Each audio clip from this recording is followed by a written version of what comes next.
Hay historias migratorias que comienzan con una maleta y otras que comienzan cuando alguien fallece.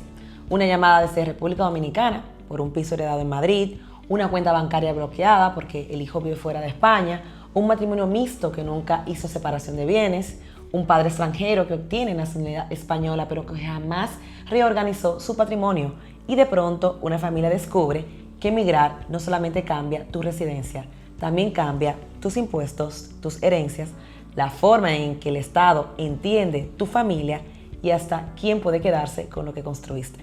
Sean todos bienvenidos a este nuevo Tolentino Podcast, porque muchos migrantes pasan años luchando por obtener documentación, residencia o nacionalidad española, pero casi nadie les explica qué ocurre después. ¿Qué pasa cuando compras una vivienda en otro país, cuando tienes hijos con doble nacionalidad o cuando fallece un familiar en el extranjero? O simplemente cuando Hacienda empieza a considerar que tu vida ya no te pertenece jurídicamente a el país donde has nacido. Y es ahí donde aparece una palabra que asusta a muchas personas, la palabra fiscalidad. Pero detrás de esa palabra no solamente hay impuesto, hay planificación, protección, hay tranquilidad familiar. Así que sean todos bienvenidos una vez más a Un Mundo Sin Fronteras, el podcast de Tolentino Abogados, donde hablamos de migración desde una perspectiva real, humana y jurídica. Porque migrar no solamente es cruzar fronteras, es aprender a construir una vida legalmente estable entre dos mundos. Y hoy vamos a hablar de temas de fiscalidad, de tema internacional, de sucesiones, de patrimonio, de nacionalidad, de residencia. Y como todos estos temas se cruzan directamente con la vida de extranjería y de miles de familias migrantes en España, para ello nos está acompañando don Jorge Marfil, quien es un abogado con una trayectoria multidisciplinar muy sólida. Jorge cuenta con experiencia en fiscalidad, en derecho mercantil, en planificación patrimonial y el derecho de familia. Ha trabajado en firmas internacionales y además ha desarrollado actualmente asesoramiento desde Marfil Abogados en áreas que están vinculadas exclusivamente al patrimonio, a empresas, a fiscalidad y estructuras familiares. Hoy tendremos una conversación especialmente importante para quienes viven entre dos países, quienes tienen bienes fuera de España, quienes buscan invertir, obtener nacionalidad española o proteger el futuro de sus hijos. Jorge, bienvenido a este Tolentino Podcast. Gracias por aceptar la invitación. A Jorge lo capté yo realmente en una charla que estaba dando él por medio a una compañera, nuestra compañera Yeli, que también es dominicana en el Colegio de Abogados, y me pareció sumamente interesante lo que estabas contando, y ahí fue que te dije, vente para el podcast de Tolentino, que hablamos de migración y tiene mucho que ver la fiscalidad y todo ese movimiento sucesorio que muchas veces no se le pone nombre en la migración. Muy bien. Muchas gracias, Nevis. Sí, fue un gusto conocerte ese día, en una charla muy interesante, y no fui incapaz de decirte que no, a venir a verte, claro.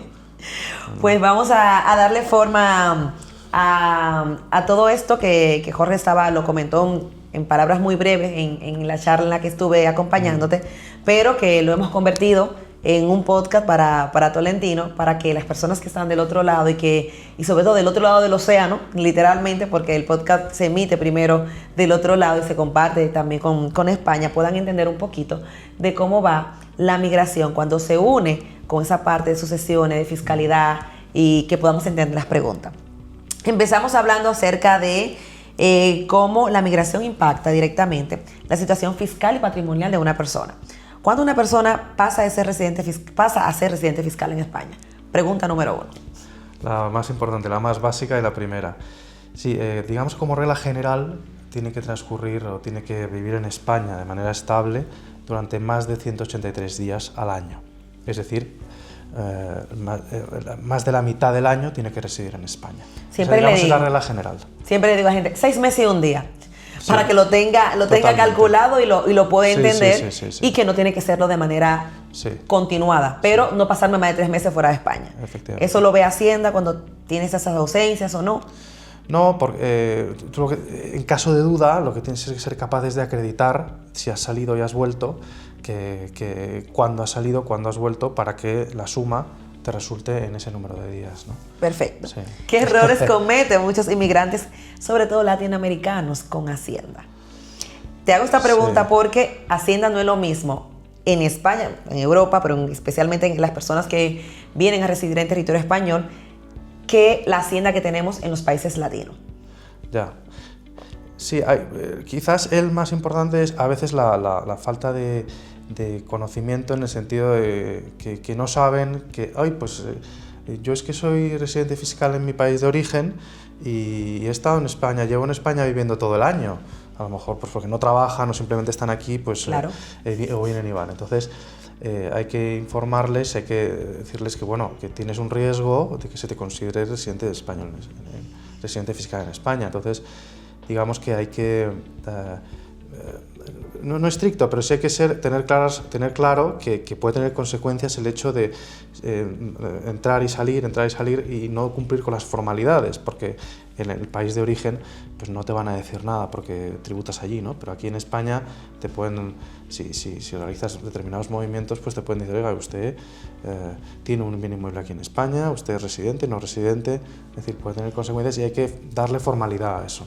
No, pero lo acabas de decir, personas que se mudan a territorio español y porque no están trabajando, entienden que no tienen obligación de tributar. Es decir, eso es uno, yo creo, de los errores fundamentales, que cuando se quieren dar cuenta o que comienzan a recibir dinero del exterior, aunque no sea de territorio español, sin darse cuenta que ese dinero lo tienen luego que declarar en territorio español por estar residiendo. ¿Puede alguien tener residencia legal en España pero seguir tributando en otro país? Pues mira, por ser...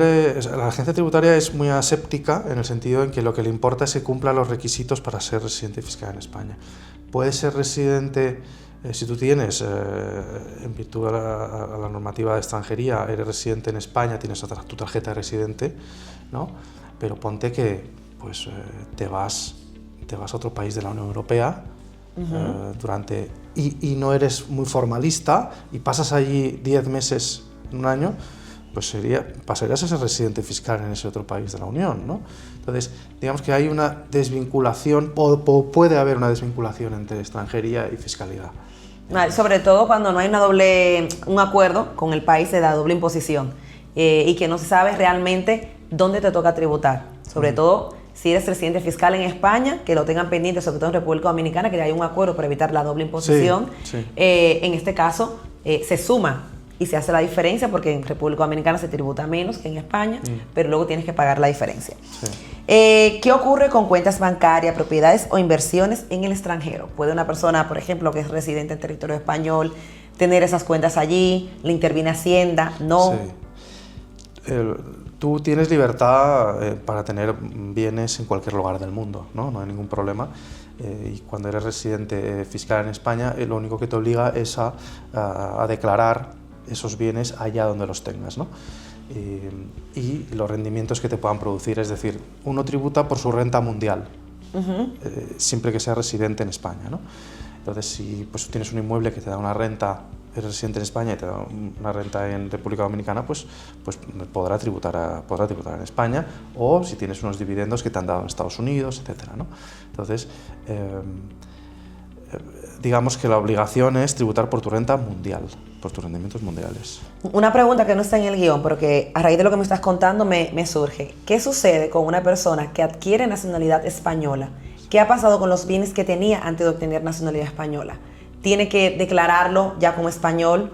¿O es a partir de que seas español que Hacienda comienza a tomar en cuenta todo el patrimonio que comienza a obtener? ¿Cómo se verifica esto? Sí, a la agencia tributaria lo que le va a importar es que tú seas residente fiscal en España. Tu trámite con respecto a la nacionalidad no va a ser relevante en este sentido. Entonces, si tú eres residente fiscal en España, han pasado 183 días, te conviertes en residente, pues, por ejemplo, en el modelo 720 tienes la obligación de informar de todo aquello que tengas en el extranjero, ya sean bienes muebles, inmuebles, activos financieros, que supere una determinada cantidad, y tienes que informarlo. Y eso es ajeno a que tú seas nacional o no, el que obtengas la nacionalidad en España. Vale. Sí. ¿Qué es el famoso 720 y por qué genera tanto miedo? Atención a quienes no han escuchado 720 y son residentes en territorio español. Sí. Tienen que conocer el 720. Si no lo has escuchado, preocúpate. Sí, haces muy bien en poner el énfasis en el modelo 720, porque si bien es verdad que el régimen sancionador mejoró o se redujo mucho, inicialmente cuando se instauró este modelo fue a raíz de la llamada Declaración Tributaria Especial que hubo en el año, a partir del año 2011, que se refería a una amnistía fiscal que hubo por el Estado, pues tenía un déficit enorme y el gobierno entonces decidió que aquellos que tenían patrimonios ocultos en el extranjero lo pudieran traer a un coste bajo, ¿no? Y eso fue unido a la obligación a partir de entonces de declarar lo que uno tiene fuera. ¿Qué quiere esto decir? Que si uno es residente fiscal en España y tiene bienes en el extranjero, tiene una obligación de informar sobre ellos. Si no lo hace y se le descubren, pues se le puede sancionar. Hasta una sentencia del Tribunal de Justicia de la Unión Europea era un régimen sancionador, digamos, terrible. Ahora ya es, digamos, algo más llevadero, pero aún así obliga, es decir, si uno, por ejemplo, de República Dominicana, pues tiene residente fiscal en España y tiene ahí un inmueble, o tiene ahí una cuenta con algo, o en Estados Unidos, pues lo tiene que informar a la agencia tributaria española. Importante. Así que si usted reside en España, tiene una tarjeta, un NIE, y vive en España y no escucha los 720, ponga atención al 720. Sí. ¿Cómo afecta obtener nacionalidad española a la planificación patrimonial? Más o menos lo que te había preguntado anteriormente. Es decir, ¿qué pasa en el momento que has estado con residencia en el extranjero, pero que ya tienes nacionalidad española? ¿Cómo afecta en ese momento que te conviertes en español con tus patrimonios? A efectos tributarios no tiene relevancia en la medida en que no afecta a la residencia. Sí puede afectar a la hora de planificar una sucesión que a lo mejor te permita elegir una nacionalidad distinta a la hora de tú, por ejemplo, dictar testamento, que te puedas acoger a lo mejor a la ley, a otra nacionalidad que puedas utilizar para dictar ese testamento. Pero a efectos tributarios no tiene relevancia. Vale. ¿Qué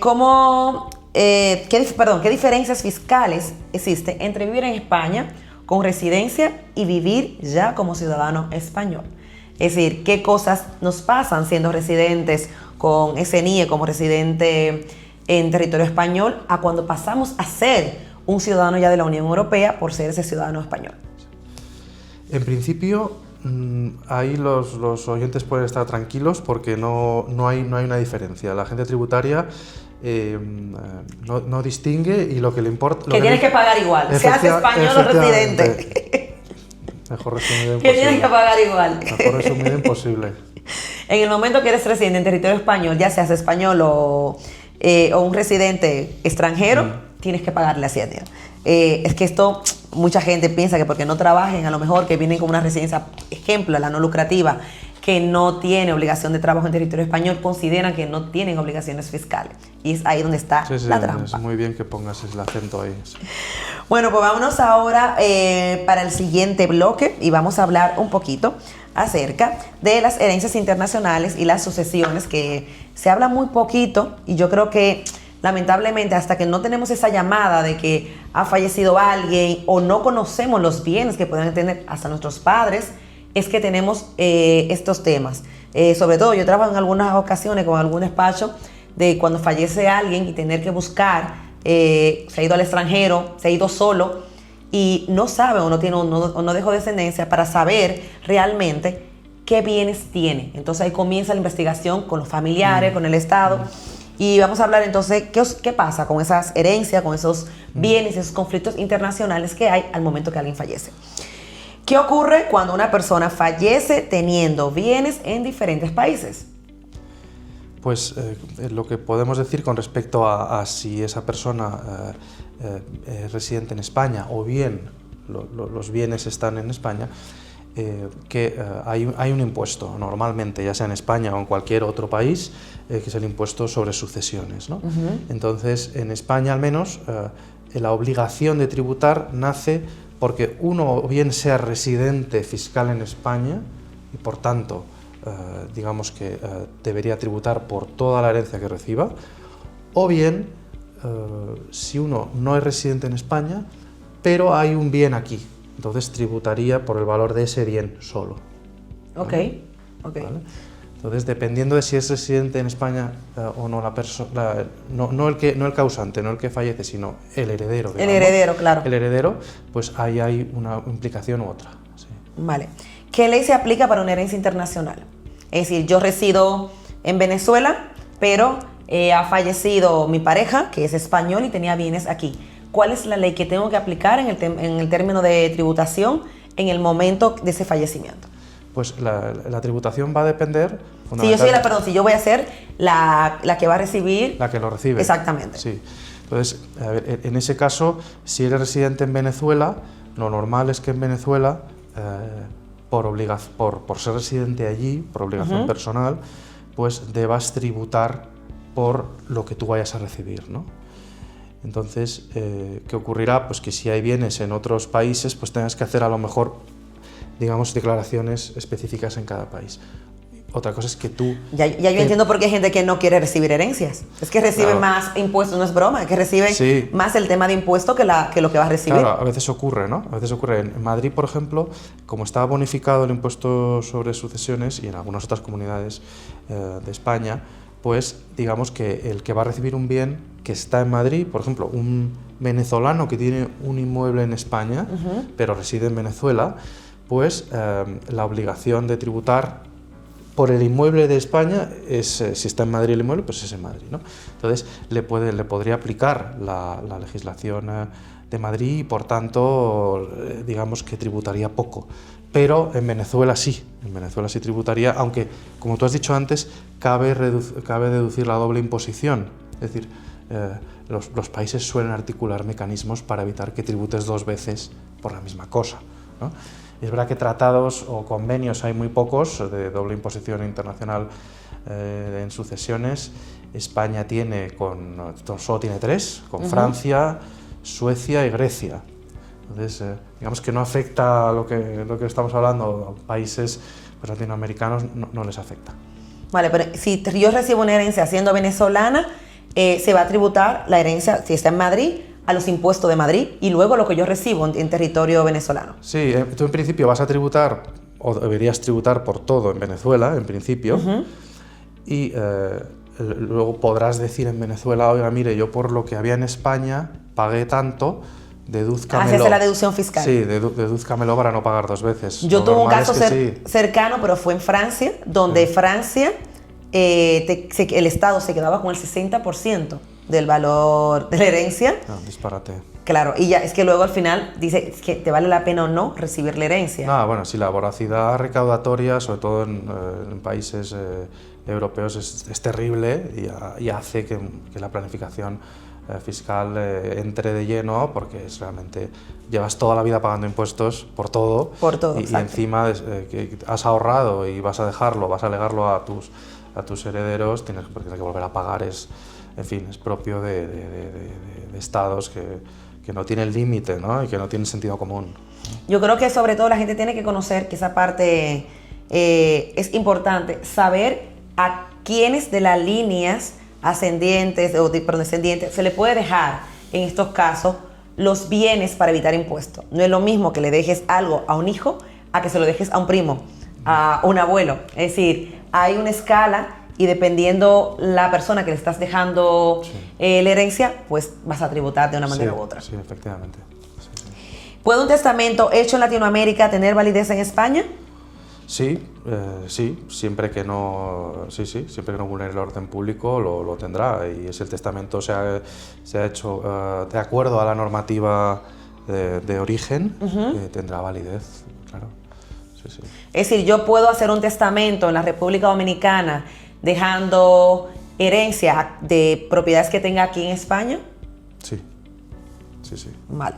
¿Qué problemas suelen surgir con los hijos que viven fuera? Sí, pues dices fuera de España. De España, exacto. Sí, cuando el residente está aquí.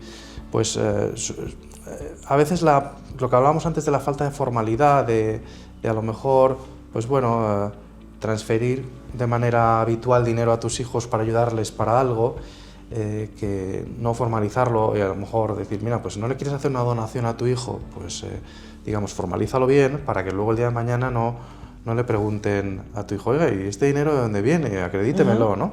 O sea, muchas veces en las relaciones familiares a veces se peca de no tener algunas formalidades que luego, con el paso del tiempo, dices, es que tenía que haber hecho esto, ¿no?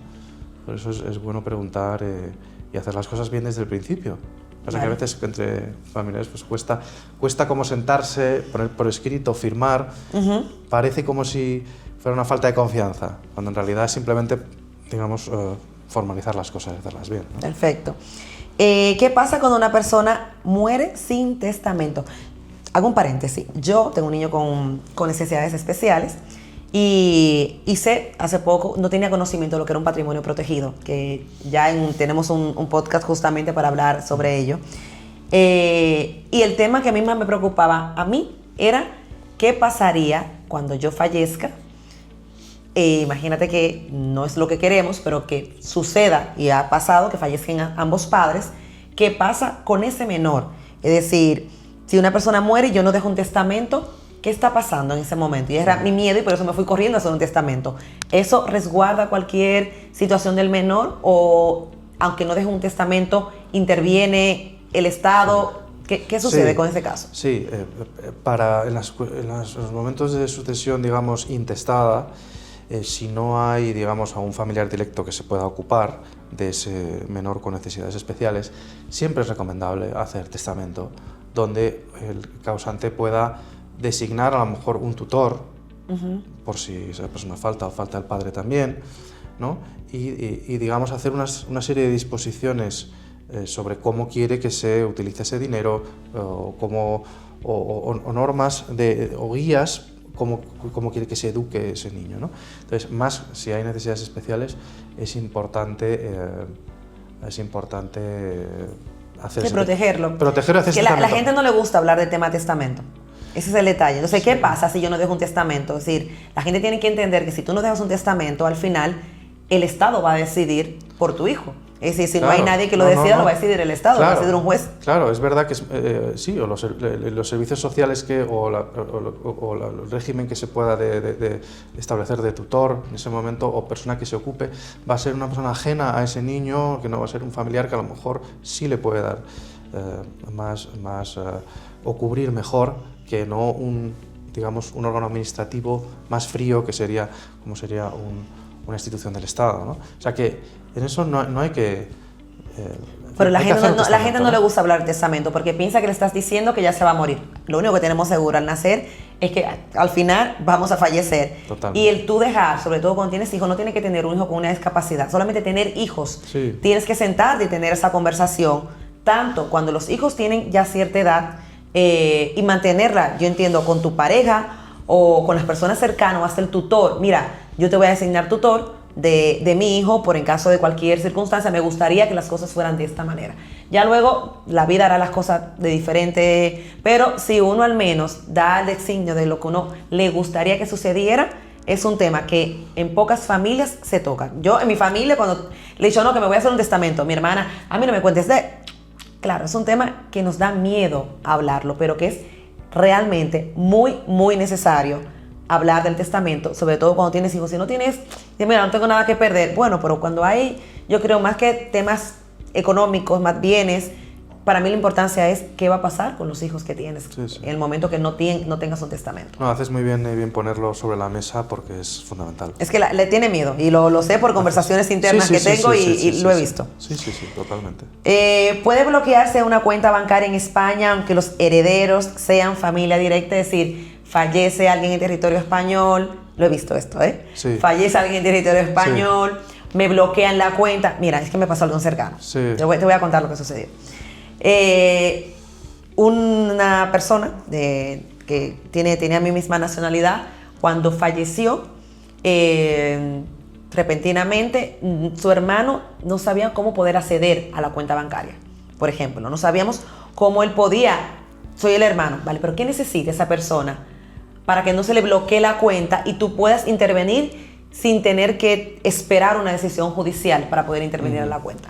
Sí, ahí el Banco Español normalmente va a ser escrupuloso y te va a pedir pues, que se hayan cumplido, digamos, todos los requisitos para poder manejar esa cuenta y que no haya un abuso, ¿no?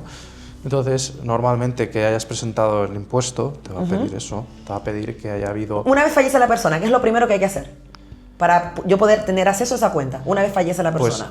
Pues, para que un tercero acceda a una cuenta, normalmente no se puede. Ok. Porque, bueno, Lo primero que usted no puede acceder, sí, bien. salvo que uno esté autorizado, ¿no? Si uno está autorizado... En vida, que te dieron una autorización sí, una en vida. autorización en vida, por si acaso te autorizo, aunque la cuenta sea mía, pues yo te autorizo a ti para que tú... Mira, ese detalle yo no lo tenía en cuenta. No, Un pues bueno, detalle te más pueden para autorizar. poner, claro. Pero si no, pues claro, uno llama a la puerta del banco y dice, ¿pero quién es usted? No, pues yo soy este. No, pero es que yo no le puedo autorizar a sacar dinero si no me dice por qué título tiene usted para sacar ese dinero, ¿no?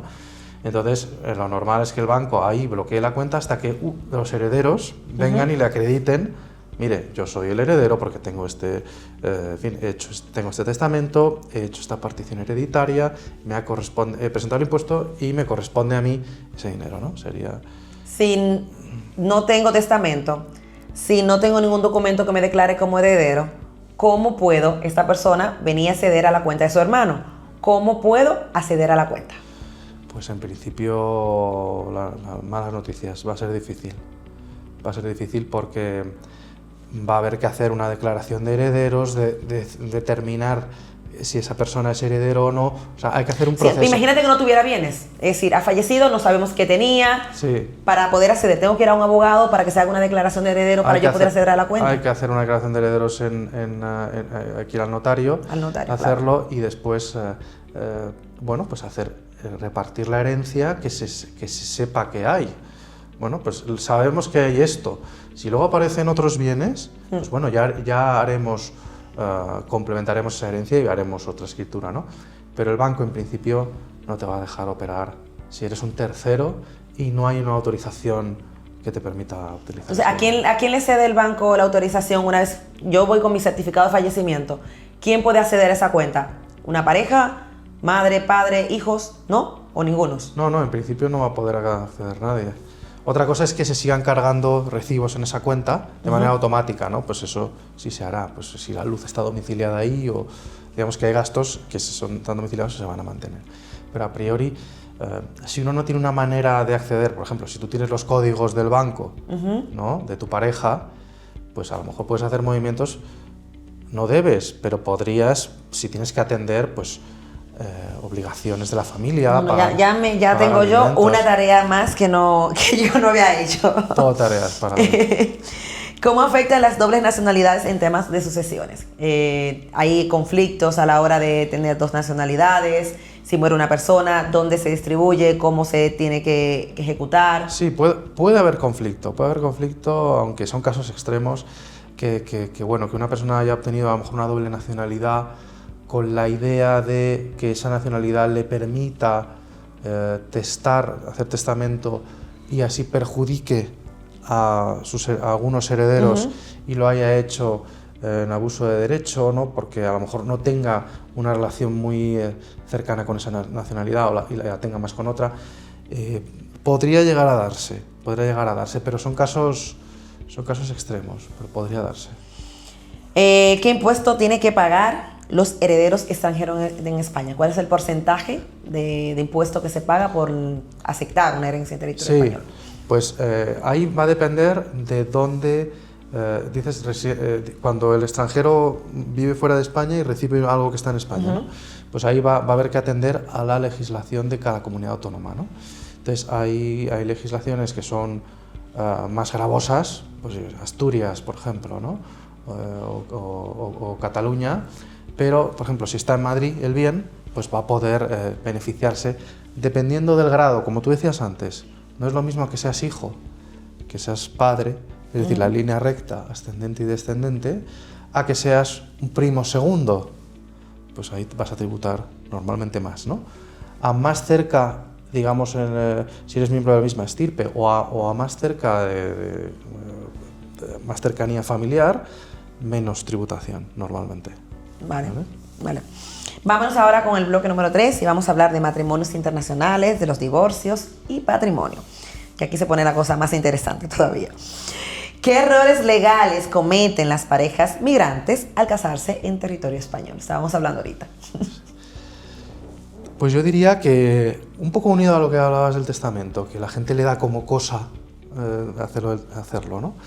Hay veces que a las parejas que se casan no les gusta hablar de, oye, ¿y qué régimen económico vamos a tener? Entonces, Es un tema que nadie quiere tocar. esa conversación realmente. que es un poco incómoda, pues te lleva a que luego pues te lleves sorpresas si la cosa no va bien, ¿no?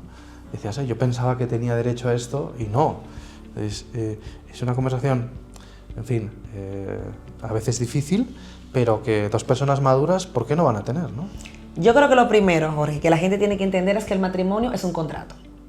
El amor va por un lado y el matrimonio es un contrato. Y es que hay que entenderlo ya en versión de abogado. Hay que entender que es un contrato que se hace con unos acuerdos. Y esos acuerdos tienen que estar determinados por dos personas. Independientemente del amor que se tenga, el amor también se puede acabar. Con lo cual, lo que va a prevalecer en ese momento, cuando el amor ya no está, es el contrato. Y ese contrato tiene que estar bien determinado. Y como dices tú, haberse hablado en la época del amor. Porque en la época de la separación ya no hay mucho que se pueda decir, sino que viene la parte del conflicto. Total. Yo creo que una de las cosas principales que las personas al casarse deben tener es hablar, lo que acabas de decir, sobre el contrato y de cómo vamos a utilizar, por decirlo de una manera un poco llana, los bienes, cómo van a ser, si en común o no, cómo vamos a utilizar también en la parte de los hijos, si alguien fallece, quién queremos que sea el tutor. Son conversaciones que hay que tener, conversaciones del testamento, que es importante, y yo añadiría hasta el patrimonio protegido, que no le aplica a toda la familia, pero es importante que tengan el conocimiento. Sin duda. ¿Alguno más que se me escape, que no lo tenga yo? Yo creo que si eres capaz de tener esas conversaciones, serás el único que lo ha hecho, yo creo, del mundo, ¿no? Bueno, yo no me he casado todavía, pero sí he tenido una convivencia muy larga y yo creo que es un tema que se tiene que tocar siempre. Y yo tengo testamento, tengo patrimonio protegido, y son conversaciones que sí he tenido sobre cómo tiene que ser la función de mi hijo, y cómo me gustaría a mí, que si soy yo la que fallezco o eres tú que fallece, ¿quién me gustaría que sea el tutor de mi hijo? Esa conversación yo sí lo he tenido porque me parece interesante. Pero esas convivencias largas, como tú dices, también es muy importante, porque si antes en España, por ejemplo, si tú llevabas 20, 30 años con una persona sin haberte casado, ¿no? Y tenías hijos, etcétera, pues a la hora de, digamos, separarte, podías tener algún derecho económico, ¿no? Se te puede reconocer algún derecho.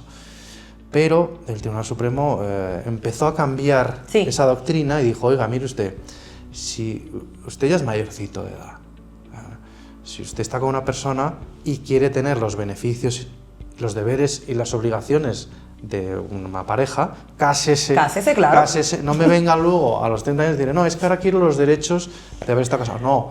Pues ha sido lo mejor que has dicho en todo este podcast. Siempre lo voy a decir, si usted quiere tener derecho de la de lo que implica un matrimonio, tienes que estar casado. Tú no puedes a una relación de una convivencia exigir un 50-50 cuando no hay un contrato que sea establecido para ello. Y eso es importante porque como avanzan los tiempos, muy pocas personas terminan teniendo una relación matrimonial, un contrato de un matrimonio, y esas son las explicaciones que tiene, y lo ha dicho muy bien el tribunal, es decir, si usted quiere tener obligaciones de derechos y deberes, se tiene que casar. Claro. Sí, hay que ser maduros, adultos y y asumir la responsabilidad que conlleva. Sí, totalmente. ¿Qué diferencia existe entre separación de bienes y gananciales? Pues muy relevante, ¿no? Porque los gananciales, digamos que todo lo que se obtiene durante el matrimonio, todos los rendimientos que obtiene cualquiera de los que forman parte del matrimonio, pues se hacen comunes, ¿no? Incluso, pues, los rendimientos de bienes propios. Es decir, si uno ha heredado una casa de su padre, pues la casa es de esa persona que lo ha heredado. Pero si la arrienda, ese arrendamiento, ese fruto, sería ganancial. Entonces, digamos que el régimen ganancial es amplio porque abarca no solo lo que uno gana durante el matrimonio, sino lo que rinde aquello que fuera incluso previo o que obtuviera con carácter privativo durante el matrimonio, ¿no? Y el régimen de separación de bienes, pues lo que hace es lo que cada uno, digamos, recibe o gana por su trabajo, o, en fin, dividendos que obtiene de unas acciones, todo eso es de cada uno, es del que lo obtiene, ¿vale? Pero eso es ajeno a la obligación de alimentar que hay en la familia. Por ejemplo, te puedes casar en separación de bienes, pero tú, da igual en el régimen en el que te cases, tienes que alimentar a tus parientes, es decir, tienes que alimentar a tus hijos, a lo mejor incluso a tus padres o un hermano, ¿no? Pero que ahí no afecta, ¿no? Pero en cuanto a lo que es los bienes durante el matrimonio, pues qué duda cabe que los gananciales es compartir todo y separación de bienes es no Claro, pero compartir. aquí hay una cosa que yo no conocía y es que aunque estés en bienes gananciales, la propiedad es de tu pareja, pero si estás percibiendo dinero por Sí, ella, eso entra en los gananciales. Si ustedes sí, lo eso es sabían, yo interesante. era algo que Sí. desconocía por completo. Hay otro régimen en España que se utiliza poco, pero que es útil, que es el régimen de participación. Y es, tú antes de casarte, lo que hablábamos, te sientas con tu pareja y dices, mira, vamos a acogernos a este régimen. Y es que durante el mismo, la vigencia del mismo, hay separación de bienes. Pero tú pactas que en el momento, si se produce la disolución del matrimonio, pues le vas a dar al otro un porcentaje de lo que hayas ganado durante el matrimonio. Tú lo pactas, un 10, 20, yo tengo acuerdos de 20, del 30, del 40. Solo cuando se disuelve durante el mismo es una separación de bienes, ¿vale? Quería hacer ese pequeño matiz que no se utiliza nada, pero que es útil. Perfecto. Seguimos con la siguiente. ¿Qué ocurre con propiedades compradas antes o después del matrimonio? Un poco lo que estábamos hablando antes. Sí, a veces se da la circunstancia de que te compras una casa de novios, por ejemplo, y luego te casas y sigues pagando esa casa, ¿no? Entonces, te casas en gananciales. Bueno, pues ahí esa casa inicialmente era de dos personas, digamos... Solteras, digamos, privativa de cada uno. Puede ser que después esa casa, que es la vivienda habitual, sigue siendo de los dos, no cambia la propiedad, ¿no? Pero si es la vivienda habitual y sigues pagando la hipoteca, pues ahí va a introducirse la sociedad ganancial y va a decir, bueno, pues lo que haya pagado durante el matrimonio, la hipoteca que se haya pagado durante el matrimonio, hace que parte de la casa sea ganancial y parte sea privativa de los dos, que al final es lo mismo porque los miembros de la sociedad ganancial son los dos y antes del matrimonio pues eran los dos, ¿no? Pero digamos que pasaría a formar parte de la masa del inventario, digamos, de la sociedad ganancial junto con otras cosas. Tiene sus implicaciones, sí. Interesante. Seguimos con la siguiente. ¿Cómo afecta un divorcio internacional a bienes ubicados en distintos países? Como en un divorcio tenemos... Sí, pues afecta, desde luego hay mucha problemática con esos... Dos leyes, dos direcciones... Sí, afecta mucho en el sentido en que normalmente la jurisdicción que ve el divorcio ve también el reparto de los bienes, ¿vale? Es decir, si hay bienes comunes, pues lo va a resolver en la misma jurisdicción, que sería pues la misma que ve el divorcio, ¿no? Entonces, con esa resolución que obtuvieras, ¿no? Que dijera, pues la casa de Francia es para la señora, la casa de Noruega es para el señor. Entonces, con esa sentencia, uno puede ir a estos países, y más si son de la Unión Europea, y decir, mire, voy a cambiar de nombre, si no está su nombre, porque me la he adjudicado yo en virtud del divorcio. Sí, entonces tiene trascendencia. ¿Puede perderse patrimonio por no regularizarse correctamente cuando existen acuerdos familiares?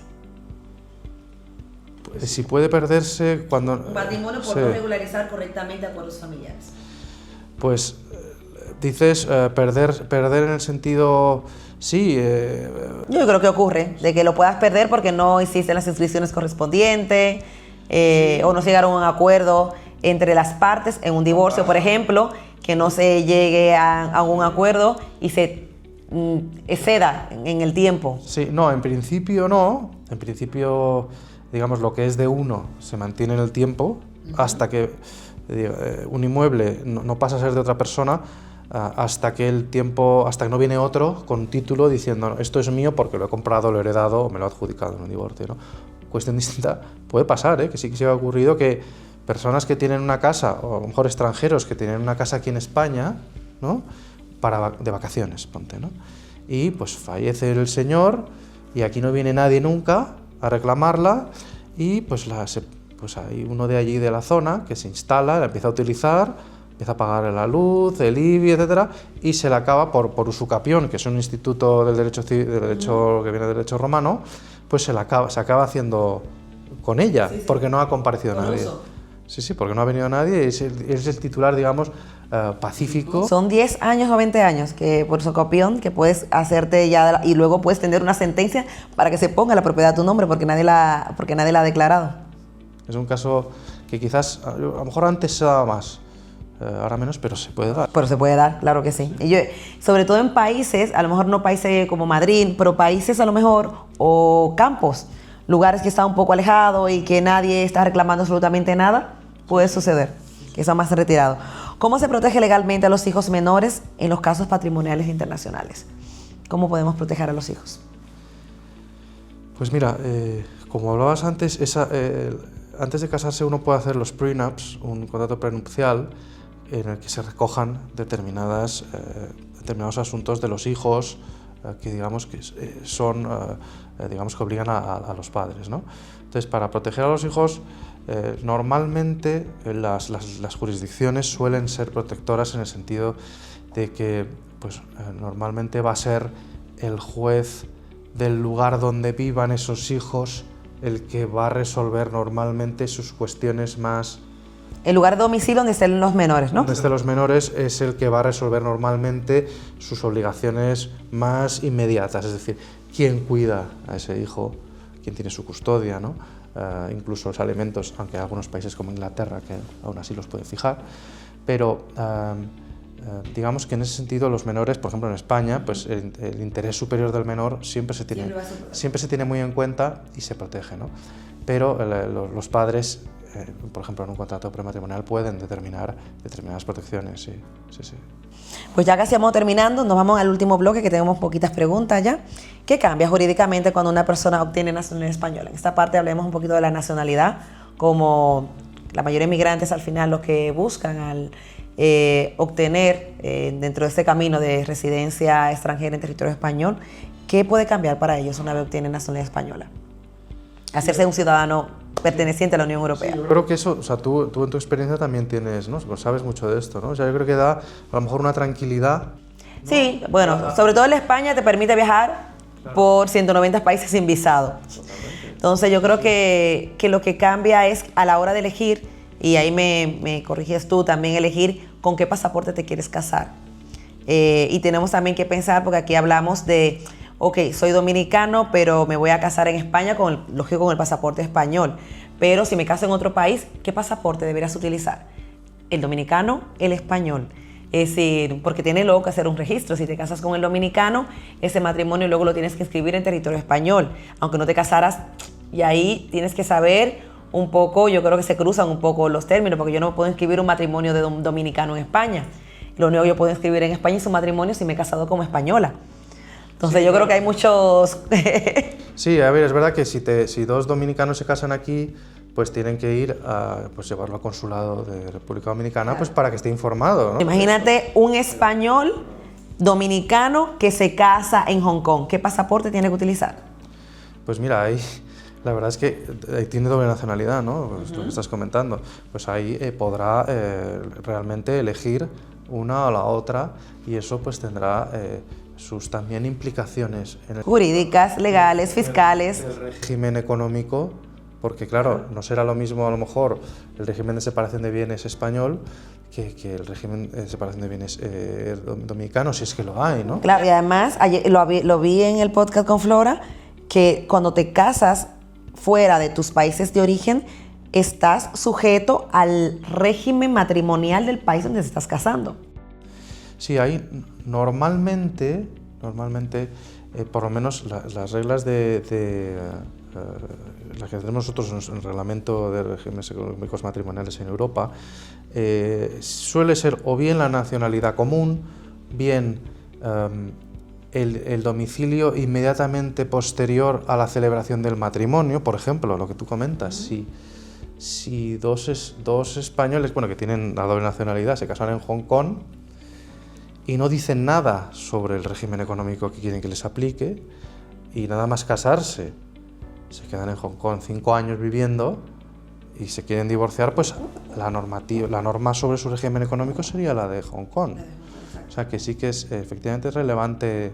Sí, esto de los matrimonios y las nacionalidades tiene sus pros, sus contras, y jurídicamente una persona ya al convertirse en española, como dijimos anteriormente, da igual que usted sea residente como que sea español, siempre se le va a aplicar la tributación fiscal, siempre, que lo tenga claro.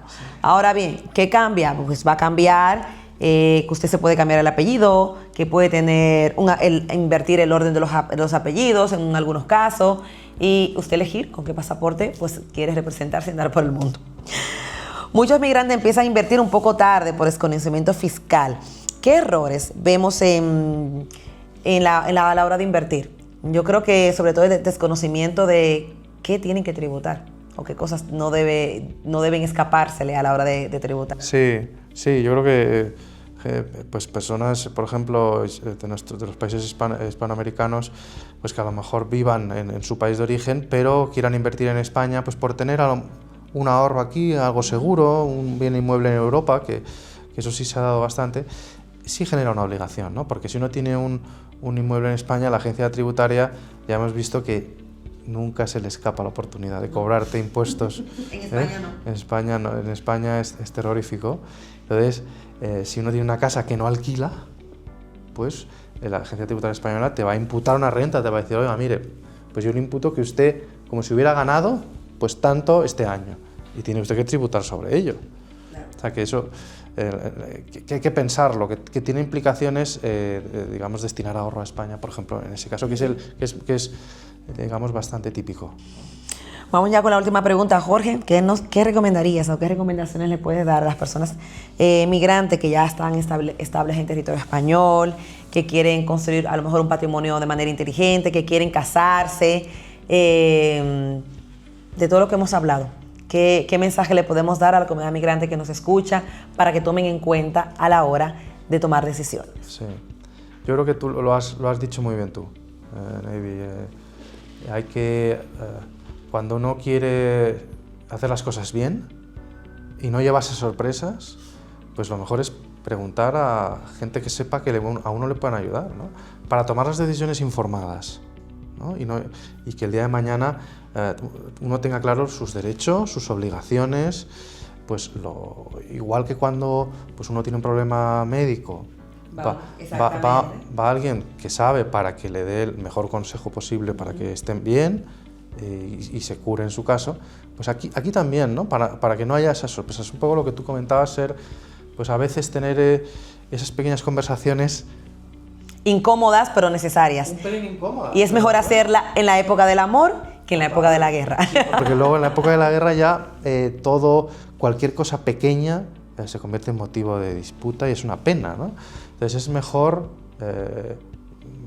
pues hablarlo antes y sobre todo y tener un poco de altura, ¿no? Nosotros en los despachos a veces vemos la parte más fea de la gente, la que quieren a lo mejor esconder algo, digamos que o quieren hacer un poco la puñeta a la otra parte.